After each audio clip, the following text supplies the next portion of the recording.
Leo Collins said it is a wake-up call. 3 defeats in 4. I'd say they would have been scratching their heads because there was a lot of one-out runners, as far as I could see. Didn't seem to have too much in the gears 3 to 5. A case, yes, Munster were so quick up defending, but very acutely with that. Did you expect Leinster to go to a different playbook and finally break Munster down at some stage?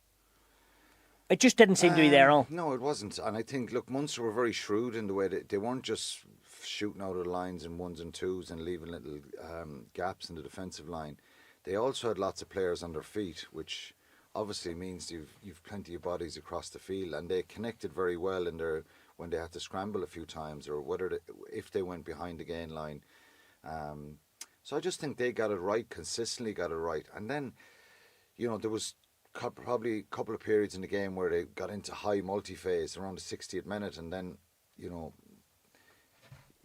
there's either a turnover or the intercept happened, and just on the back of just when you think they're hanging on a little bit here, Munster come up with something. Good decisions from the players individually. Their discipline was, even though they gave away 15 penalties, it's a high number when you're like at that level. There was some at scrums, there was some around the breakdown, but by and large, they didn't panic and jump in and give easy access to Leinster at times. But look, they were able to hang on, and I think when you it's not the norm either, Stuart, that Leinster are the ones chasing.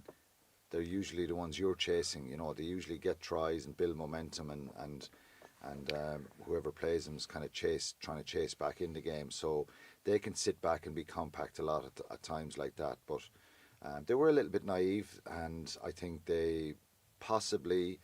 I'm sure they, as regards prep and all that during the week, they're very mindful of. They're playing a kind of a wounded animal in a sense that they know Munster would have brought a lot of kind of emotion with them to the fixture, but maybe because they've handled it pretty well in the last number of years for a long period now in the league fixture, that maybe there was an expectation that this would happen and they'd click into gear, and obviously when they get the early try, there's a sense that this is the way it's going to be, and Munster will stay in the fight and they'll get a score or two here, but ultimately Leinster will kick on, and they were outstanding and they deserve a lot of credit for it.